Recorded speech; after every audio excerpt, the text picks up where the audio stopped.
I'm Celeste Tapia. I work in Knives Square as well. And I've been helping through the last month, Colleen, to kind of put together this step-by-step guide for Gale Business Plan and Builder Plan. So welcome everybody in Zoom, Facebook, and let's get started. And we're gonna try to have maybe 10 minutes or 5 minutes for questions, but if we don't have enough time, feel free to just send us an email, and then Colleen, if you would like to put your email or my email, that should be fine. Absolutely. All right. So first step, the Gale Plan Builder. You can get access from the New Haven Free Public Library. I'm gonna share a screen. I'm gonna go through this very, very quick. Let's see, share screen. All right, so once you go to the website, you can go to collections and you can go to business, jobs, and nonprofit. Everybody can see it, right? Emily, Celia, okay. Yes. Perfect. This is a really, really great tool. I'm so happy I got a chance to actually dive in and learn it. I wouldn't say everything because there's always more stuff to learn, but I kind of had a very, very good sense of the database. So here is the Gale Business Plan Builder. Some of you probably know it before as Gale Small Business Builder. So that was the old name. So once you go in, you're gonna need to have an active adult card. And since we actually are through this pandemic, you actually can access remotely. It used to be only from the library, but now you can actually access from home. So that's actually really, really great as well. Just put in the chat the number that you can call to get a card if you don't have one. Yes. Thank you, Holly. So if you don't have one, please call the library. Okay, so we're gonna sign in. So you use your library card to sign in, but then you create an account. And you can create multiple accounts for multiple business plans. Yes. Or you can have different business plans in the same account. Yes. That's what I meant. Okay, let me, I'm trying to fix the little window from here. Okay, everyone can see it, right? Yep. Okay, so Gale Business Plan Builder. Let's start from what it is. It's a tool, step-by-step online planning tool for starting, for managing, and optimizing a business or a nonprofit. As you see, you're gonna see that this is a dashboard and it has like 3 break areas. So this one here is where you're gonna find the 5 main areas. You're gonna see them here, but here is more like for putting all the details and everything. We're gonna focus in, like, I'm gonna show you the 5 areas, but we're gonna be focusing in the main 3 areas. So you have 5 areas: entrepreneur profile, business ideation, break-even analysis, business plan, and financial projections.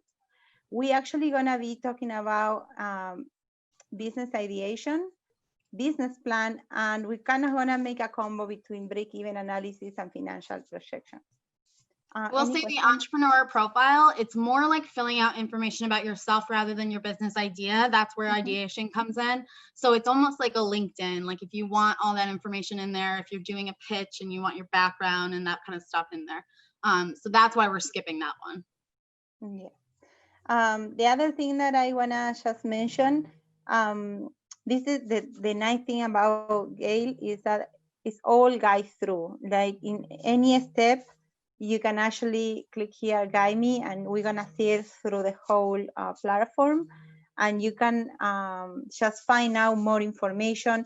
Something else that I wanna show you in this area here is that when you click to any of the areas, you can find more resources. So here, like business ideation resources, break-even analysis resources, which it will bring you to another page, and I'm going to show you. I'm going to click it. Let's say this one, business plan resources. You have all these different areas where you can click and find more information that Gale put together for you to find out more and learn more about marketing. So this is actually, this blew our minds because it's almost like a learning hub. And so the Guide Me takes you through to teach you how to fill it out. But if you don't even know the term e-marketing, or you don't know some of these terms, or you don't know anything about taxes for your business, I mean, they've come together and created these long documents to sort of teach you, which is another really helpful part of this. Yes. So something really important to do is make sure you either choose, if you're making a business plan or if you're working for a profit business, click this for profit business. If you're going to be working for a nonprofit, click here where it says nonprofit. We, Colleen and I created like a ideal business. We call it Frida Kahlo's Bookshop LLC. And that we have show you some of the amazing stuff that the platform has. So we're gonna start from business ideation. Any questions so far, or something, Colleen, that you wanna mention? We got? We picked Frida Kahlo's because Celeste loves Frida Kahlo. She had an amazing birthday cake with Frida Kahlo all over it for her birthday. And we picked Bookshop because I actually sell rare books as a part-time business, and it's more of a hobby at this point, but I did that for like 5 years. So we sort of came together and decided it's going to be a bookshop, cafe, event planning space kind of thing. And we named it Frida Kahlo's Bookshop. So that's sort of the business we've framed out. Yep. All right. So business ideation. Business ideation employs a tool like a link canvas. And I'm going to show you how it works. So we're going to click here and we're going to say here, edit link canvas. Something that I want to show you right from the top is that you have in each area, if we go to business plan, you're going to see it too, the same kind of learning tool where it says what it is, how does it work, what should I do it, and where to start. So all this information, which is in like 1 or 2 sentences, can help you to kind of determine whether the product or the service that you're going to offer is gonna work out. Something else that we also discovered was the show example. So here you can have like an example of a business or a business ideation on how to fill up this canvas. And as you see this, I was just going to say, we think that this is important. I know it says, why should I do it? We think this is important because a lot of times as librarians, we'll get people that come in and they have a business idea and they're really jazzed about it. They're really passionate about it. They have all these things, but they don't have a concrete plan. And so throwing them into making a business plan, suddenly there's questions that they haven't thought about. So this ideation aspect is really configuring this in your mind as a full business before you start making the plan. So it's helpful to do both. Yeah. So here is the example, and then if we dive in here and try to fill it up, you're gonna have 6 items to fill up, like the problem, the solution. So let's say here we go at the problem. You're gonna have some questions like, what's the problem are you trying to solve? Is an adoption or a new product service? And then you're gonna have prompts that you don't need to go through all of them, but you can actually pick the ones that you feel that they're the most appealing to you or for the business that you want to create. And you want to just fill it up here. Once you do it, you want to just save the changes and then close. So we're not going to fill this out right now, but we would like give you an idea, just to give you an idea. Like our problem was we made up this issue that in this reading corner location in Connecticut that is not New Haven, but is in New Haven County. I think we called it Reading Corner. I'll look at it. There's no independent booksellers and there's not very many like literary places to have like poetry readings or artist galleries or anything like that. So our problem that we were solving was that there are big bookstores within reach, but there were no independent publishers being within reach and booksellers. And there's a small library, but those were our only really 2 competitors for book selling. And adding the cafe part, we just said that there were some cafes, but they didn't really have that literary aspect. There's not really a thrift bookstore, so we integrated that. So we basically just said that this does not exist here. So these people, the closest they can go is like 20 minutes away, a half hour away to get this. That's where our solution comes in. Mm-hmm. And then here you will click on the solution, and again, it asks you a question, and then you have the prompts like customer service. In our solutions also will be, for example, that we want a place for events or a cafe, and also a place where we can promote local artists or writers. So that will be here like the solution. And it can be short, like it looks like a lot, but yeah. Yes, that's what I wanted to say. Yeah. I just wanted like make sure that you guys understand this is just like prompts, and it's just like 1 or 2 or 3 sentences the most, or even if you don't want to put sentences, maybe keywords, like the way that is here, like customer service, like that's how is one of your solutions, or pricing, or availability. Okay, so there's, like I say, 6 of them, unique value propositions, unfair advantage. I'm gonna click in each of one so you can see some of the prompts, like this one, price, brand name, convenience, quality, unfair advantage. So this one, for example, in our case, will be like Colleen also owns her own business. Right, Colleen? Yeah, so like my knowledge of the rare books and the thrift book selling and like independent publishers. In library school, I took a publishing course. I did my dissertation in college on publishing. So it's kind of like the knowledge I have and the business experience I have when it comes to books is one of our unfair advantages, is what they call them. And then Celeste has her business that she works with. So she has a lot of business background and creative background, works in the Tinker Lab, does a lot of events for the library that are creative. So that creativity aspect of it and the cafe operations, that's another unfair advantage we see that we are bringing to the table that other booksellers might not have. We also have here like customer segments. Sometimes you can focus in like a one clientele. In our case, for example, we want to be open to everyone, all gender, all ages. So it's pretty wide. We did say we don't want to focus too much on children's because that is going to be, that was one clientele. We don't want a huge children's section. We're going to have one, but it wouldn't be like as much as you would find at a big bookstore where they have like an entire wing that's children's. So we did decide that there. Yeah. All right. The cost. So here there are another prompts like market research, labor costs, overhead. So this here is more about like if we can afford the business or not, like from the startup. Which is so important. That's like the most important part of this, in my opinion, is like you're figuring out through cost structure and revenue streams, like a break-even analysis thing in your head before you even plan that out. Yeah, I mean, so many businesses sometimes they start without of knowing like how much things are gonna cost, how much. And I actually kind of also speak from my own experience. When my husband opened the business, his business like 5-6 years ago, we start from out of pocket. Like we didn't know anything. Like I wish someone to show me this tool and said, hey, go from here first. And this is really helpful for nonprofits as well, because it helps you figure out how much you need to ask for from grants. And your ask, if you're asking for loans for your business, that's a section in the business plan. And you need to know sort of financially how much you're going to need to sort of put in out of your pocket, and then how much you're going to need to get for the overhead and that kind of stuff, like the rent for the building and that kind of stuff. Exactly. Something that I want to really mention in this one is the certification cost. Sometimes opening an LLC, that costs.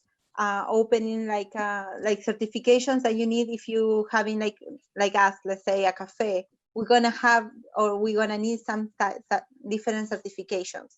So be aware of that. Like find out, go to indeed it will be the Connecticut labor department or business, and find out, go in your city and find out what type of certifications you need to open your business. All right. That's a really good point. Yeah, people don't really know that, especially with food. Yeah, and then the other thing is that sometimes, well, in our case, for example, we open in a business physically too, but a lot of business sometimes are online or like they run from home, but you still need certifications and you need to still be legal if you want to like do stuff right. So those costs you have to have in consideration. And sometimes some costs they're like sometimes you have to pay yearly, sometimes you have to pay every 2 years, sometimes you have to pay every 6 months. So that's why it's very, very important. All right, so last one, if you wanna help me out, Colleen, and talk about the revenue.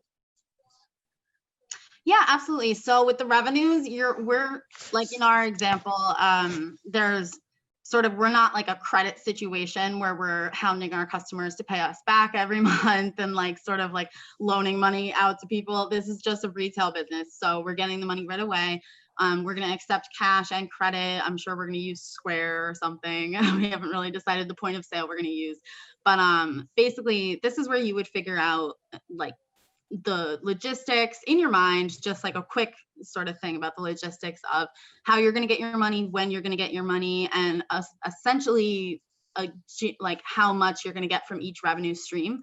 So what do you think you're going to get from the adult customer segment? What do you think you're going to get from like the cafe segment versus the book segment? Like all these kind of things. What do you think is going to be the most profitable part of your business? Like we're going to be putting on events, but we're not going to rely on the events. That'll almost be cash flow that we're going to use to promote more events and to like almost like a marketing thing where we're going to be using the cafe to fuel the cafe. We're going to be using the bookstore to fuel the bookstore. So we're going to have to watch those streams and have them sort of separate. So this is where you would sort of get those thoughts in line. And then something else that I want to mention about this, and it's related to the last one, is that, for example, with the point of sale, do some research. Like it's there's so many, that's the problem. There's so many, the QuickBooks, Square, now the banks are also offering different point of sale. If you open an account with Citibank or Wells Fargo, or and even if you have a website that you've built, like if we were planning in our business plan to build a website, sometimes Wix or these like website companies will do point of sale right in their offerings. So there really are a lot of ways to do it, to accept money through your PayPal or to do these kind of things. Yeah. Okay, so once you're done, again, you make sure you click here where it says done with a lean canvas. And another great tool that we're gonna see also in the business plan as well is that you can actually download it. Yes. So you can either download it as a Word document or as a PDF. So that's actually really, really great. All right, so business ideation is all set. We're gonna go back to the dashboard.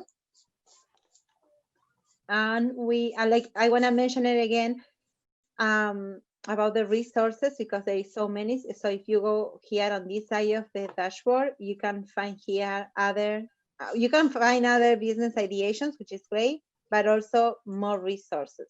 So and this is great if you feel stuck, like because we know people get discouraged and they have this great idea and then they suddenly see this and they think, oh, I can't do it. This is where you want to go if those are your questions. Yes, another one, like for example, franchising. Sometimes people don't really talk about franchising. And sometimes, I mean, people have the capital, but they don't really know how to start with. So these are really, really great documents. And this is a good point to point out. This is not just if you're starting from nowhere. Like you can have a business and go through these to reinvigorate your business, to grow your business. So the last three, expanding, growing, and sustainable growth, those are really helpful for if you already have a business plan, but you're editing it and you're trying to shift in COVID or you're trying to shift for the next year. So we kind of suggest going over your business plan, if you have it in this dashboard, if you have it elsewhere, like every year probably, or every 2 years. Okay, another great thing that I want to show you before I let Colleen jump with a business plan is that as you go, you're gonna see these like non-started, in process, complete, in progress. I'm sorry, progress. And this is really, really great. I love it because you can actually say what you're doing, and then let's say you got stuck or you don't have the time and you need to come back next week or tomorrow, you can actually start where you left. So in this case, well, I didn't complete any of it, but like these ones, let's say I did some of the channels, I can start from there. And this is big for the financials because there is so much involved in that. You don't want to lose all your work. So like being able to like make progress steadily and not just feel like you have to come on here and fill everything out right at one go. That's a really good point. So again, I'm gonna let Colleen start with the business plan, but I show you, see the check mark? In our case, we kind of completed everything, but again, you can like leave the classifications for later and it will show you that that's not done. So you don't need to like look through where you left, you will see it like visually. And you can hop around, yeah. All right, so you wanna do it from your computer or you want me to? Yeah, I'll share my screen. So I'm gonna stop sharing.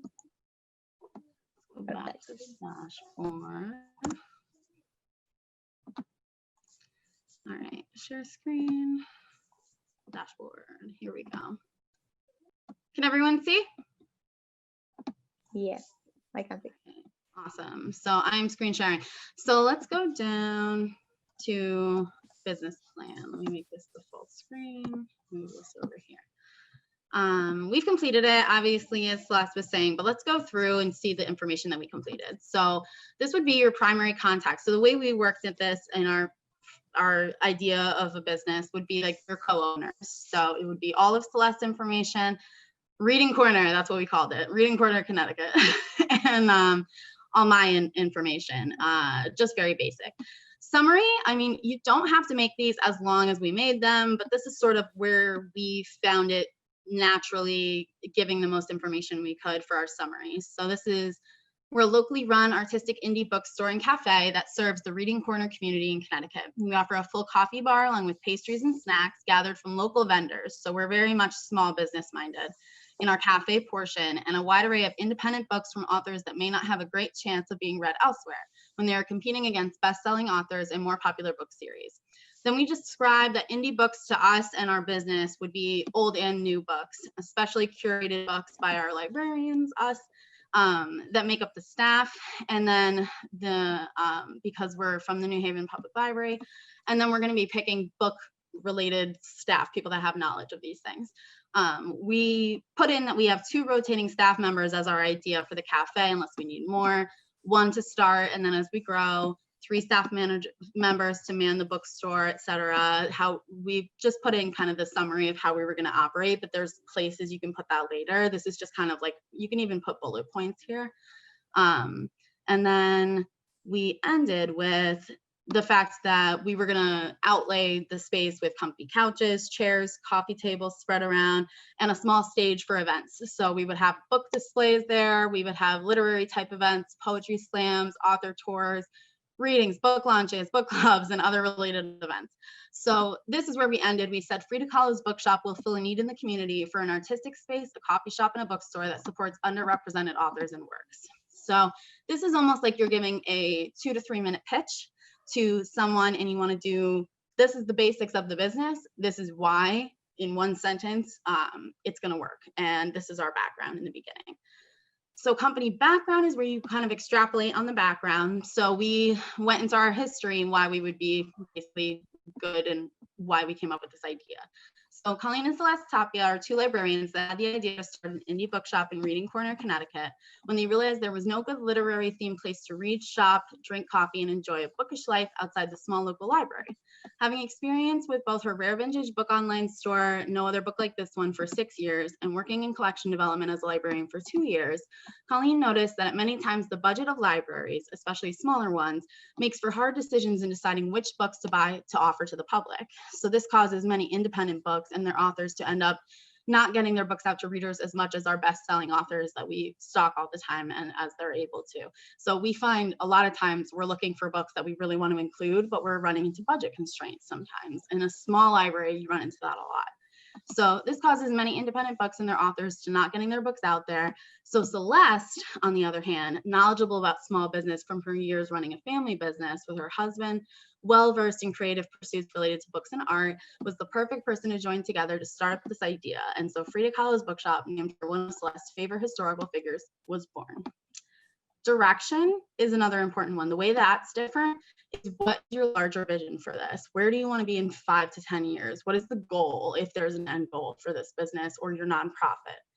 So what we said was, what our larger vision for this store is, how many months we think it will take for the business to grow certain amounts of traffic sales.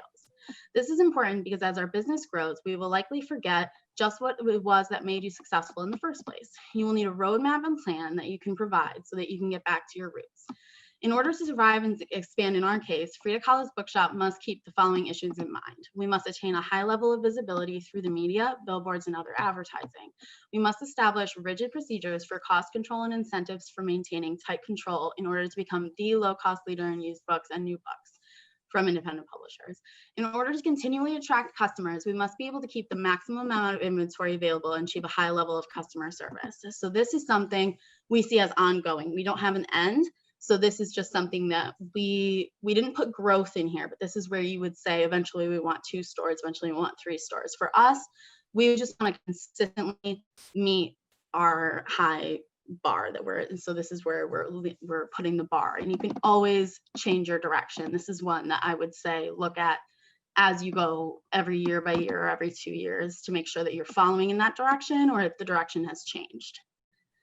So this would be how much money we're asking for, what part we want our investors to play, and what timeline we see them getting the money back in increments, what percentage of sales. So we didn't go into the particulars of this, but your ask is simply that. So if you are asking for a grant, if you're asking for loans, if you're asking for a business loan, you're pitching your business to these people, you need to financially know what you're asking for. You're not just asking for quote unquote support. You need to sort of figure out and put into the business plan what you've calculated as the amount of support you need, and then maybe a cost situation where you think, okay, based on our plans, we would be able to pay this back and give them this much percentage back every month and that kind of thing. So if you haven't figured that out right away and you're still off business ideation, that's okay, because you can get into financial projections and the break-even analysis, which are the separate parts of this database, and then you can come back and fill in the ask. And something that I want to mention is that's why, I mean, is having a business plan is very, very important, but especially if you actually looking for money, like to fund your business. The first thing that they will ask you will be, we need to see your business plan. The second thing that they will ask you is going to be probably like the last 3 months of your business statement, bank statements. So this is not mentioned here, probably in the resources, but opening a bank account and keep it separate from your own money is very important as well. So that's if you haven't started your business, this would be personal financial information they're looking for, or past business financial information they're looking for. Yeah. Okay, and then I won't read this whole thing, but I kind of went over the reasons to participate. So we say, we go over what our experience is, and then we say, why would someone come into the bookshop and spend money instead of going to the library, for instance? And then we say, people buy books to collect them, even if they like them and they first read them in the library, is basically what we said. And then we said larger companies like Barnes & Noble have much more overhead than this small business would have. So the investment risk is much lower comparatively than a larger operation. And then we sort of say why the return on investment would work for them. So the ROI, where did we say that? A good amount of people in the Reading Corner area prefer local places and independent operations to places like Starbucks, and offering a competitive choice will steal away some customers from our local Starbucks.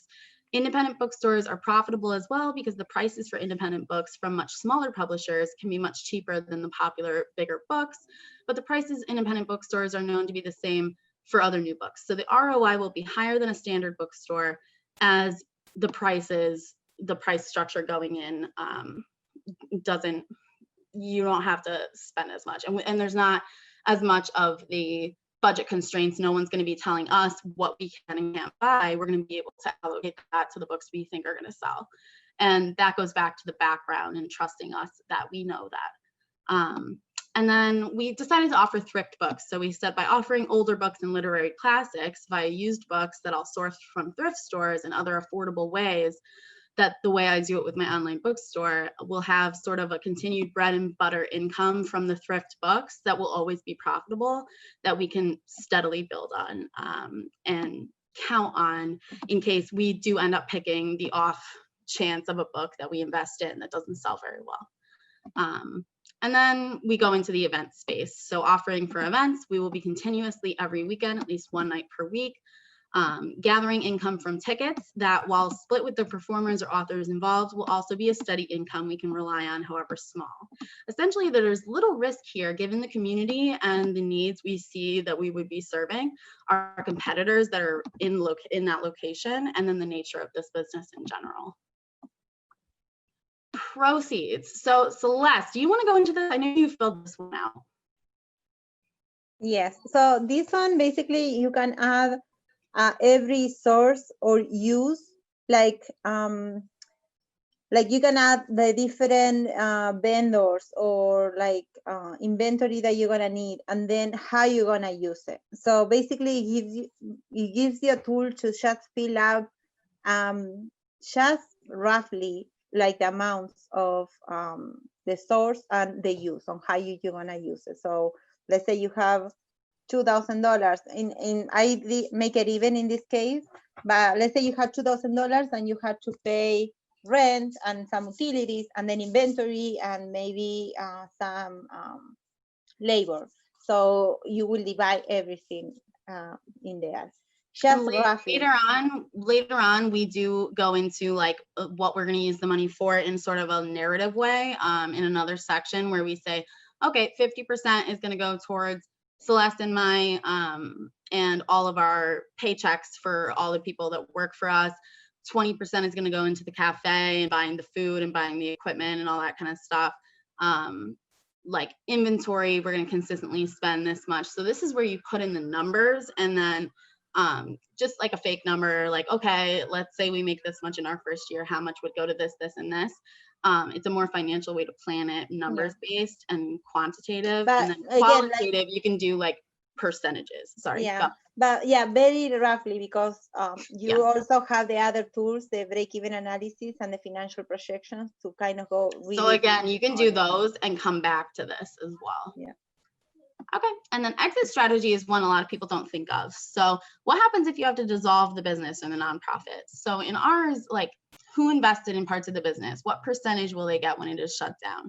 This is not fun to think about, but it's something that you maybe, once you get your whole thing set, you really got to ask these practical questions so that you have it in a plan, especially if a bank is going to be looking at this. They want to know you've thought of this. And if investors are looking into this, they want to know, like, what happens if this fails? So having an exit strategy helps you ensure that you have answers to those questions.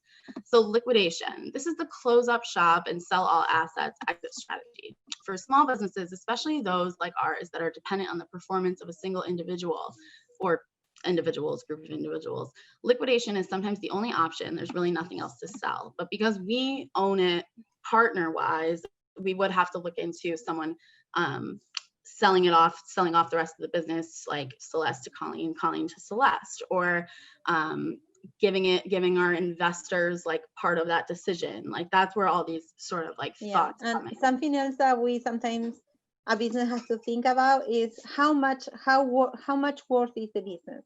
Like if tomorrow we had to sell the business, okay, for how much will we sell?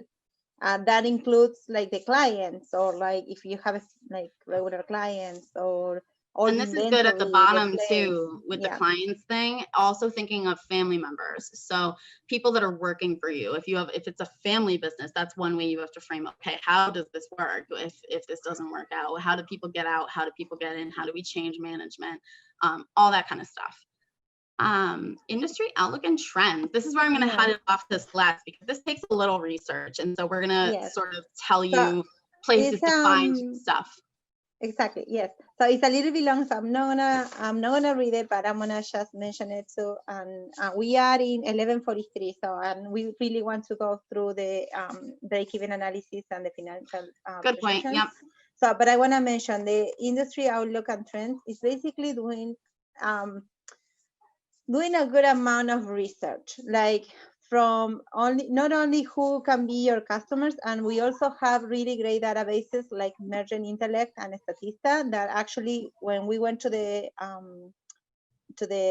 library website in business, you can actually see them above Gale. These tools are really great for finding potential clients, or finding who will be your competitors. how many other businesses are in this, like cafes with bookshop or events, cafe, like different places that you might need to look at it and see, okay, these are gonna be my competitors. How can I be better of them? Or what am I, in which areas I'm gonna be different? Or like what other things I'm gonna offer that the other places don't offer? It will be pricing, it will be pastries, let's say pastries or bakery that other places don't have. Like, and then also, can I say, this is yes. with Merchant Intellect and Statista, that's where you're finding the actual information on projections of how things are going to go in 2020 and 2021. Yeah. So they've updated for COVID and the small business impact that's been going on. So here is where we would say, like, bookstore industry sales only rose 3.6% for 2002, where overall US retail sales grew by 4.3. So once you get into 2020, you're going to want to say, okay, based on 2020, this is how the market fell, and this is how we're going to enter this market and how we're going to be able to succeed in this market, because look at 2021. They've figured out that book sales are rising for independent bookstores or something like that. Mm-hmm. So you're going to find this information from Merchant, and then you put it sort of into a narrative and frame that with context in the section. Okay. And then competition, Celeste already mentioned. Yeah. Okay, management plan of operations. This is where we get a little more into what we mentioned in our summary about how we're going to have 2 people working, 3 people working, who's going to be in charge of who, what they'll be in charge of. So I will run back-end bookstore business operations like purchasing and independent vendors, all this kind of stuff. Celeste will be doing vendor relations, goods purchasing, equipment, who's going to be in charge of the cafe, who's going to be in charge of events. You really need to think about each sort of job that everyone's going to do and like how things are going to get done. And sometimes, I mean, especially for a small business, sometimes you don't think about all the activities that a small business does. It's almost like writing a job description for yourself. Yeah. But especially like sometimes if you are one person or like 2, even if it's 2 people, you do a lot of stuff like inventory, bookkeeping, like if maybe you run your own payroll, maybe you do your own taxes. And this helps you figure out how many people you need to hire, like how much work there is involved. So that's really helpful too. Mm-hmm. Okay. And then skipping over this really quick, management team, this is where you kind of go off of that and you just say like, you can even mention the people you've hired, or you could say it's a family business team. There's going to be 5 people, et cetera, et cetera. So that's going to be very short and it just kind of goes off of what we just did. But marketing, sales, and promotion, this is where you get into how the heck you're going to get people interested in this business, how you're going to get your customers. And so with ours, we're telling our investors that it's going to be a lot of guerrilla marketing, and we have a lot of experience in social media, and we're going to be using Google My Business, and these are things we know how to do. What social media we're going to use, what we're going to pay for ads versus doing free guerrilla marketing. So all this kind of stuff. What if you're going to have a website but we're not selling online? We're going to have parts of the website like a blog or a newsletter or this kind of stuff. So this is where you really get creative on like, how am I going to announce this to the world and continue to get people finding out about me, finding out about my events and shopping here. Okay, do you want to go over the full versus executive versus strategic? Just mention what those are. Oh, I think you're on mute. I'm sorry. If you wanna stop sharing and I share and I go. Yeah, for sure. And well, we can just say this really quick. The full business plan includes financial projections. Yes. So the full business, this is the lean business plan. So once you save it, the strategic marketing plan, you can go in and make this section more specific. It has more tools. Executive summary, which one is that again? That one is on the top, like when. Like the main information, like the main information. Okay. Yes. So that extrapolates stuff you've already done, and it sort of gives you places to put things in different wording. Full business plan is going to be once you get the finances involved. This is all downloadable, as we said, through email and download. And then once you finish it, you say that you finished it and you are all set. So let me stop sharing my screen and we'll let Celeste go into the next section, the break even. Right. Okay, I'm here. Yeah. So see, well, it's complete. And then I just want to show you really quick if we click here, edit the lean business plan, all these different subjects that we actually talk about, you can click and go edit, and then just change anything that you need to change. Oh, and you should mention the classifications. Yes, I wanted to show that too. Okay. Some of them you're gonna have like the required information, but then if you have optional or extra information that you wanna complete, like email, website, other things, you can actually do it here. Something that I found now, let me go back. No, I shouldn't go to the dashboard. But, sorry. So, okay, so classifications. This one is very important because it's based to two different websites. I don't really know how to pronounce the various names, and SIC, I guess, or Say SIC. NAICS. I don't know. NAICS and SAT. Yeah, NAICS codes is what I think I've heard it said as. And this is actually really good to know, not only because you had to kind of put it in a business plan, but also when you're doing the research and finding your competitors, or doing like using Mergent or Statista, sometimes they ask you for these codes. So, and it's very easy to use. You just, like if you don't know your codes, you can click here and it will take you to their website, and you can just find by keyword. So the reason we have 3 codes is because we are looking at it as an independent bookstore, a coffee shop, and a event space. Yeah. Yes. So we have 3 different codes, and the same works for this one, like the standard. And these codes are good to know also for Mergent and Statista, because that helps you narrow out which industry you're looking at for these projections that you're finding. Yeah. Exactly. So this is very important. Let me go back. And Celeste, I think in the effort of time, let's just mention and show what the resources are for financial projections and like what it looks like. And we can always plan one that goes more in depth in the future into this, or you can have a business consultation with me and I can go into that with you. So I'll put my email in the chat if you are interested in this once Celeste goes through it and you want to learn more about the financial projections. And okay, so I'm gonna click here in financial projections, and it's gonna you will see that there is like a lot of information to fill up. Sometimes you're gonna start from where you feel like there's the easiest, let's say inventory or sales, but here you have a lot of things to actually go through. It's very, very detailed in all the equity, general and administrative, inventory, sales, staffing, taxes. Taxes is very, very important. Like you're gonna have state taxes, you're gonna have federal taxes, you're gonna have sales taxes. So make sure that you have either an accountant working with you, or if you have the knowledge, like you can do it yourself. And this is very important, the financial projections resources.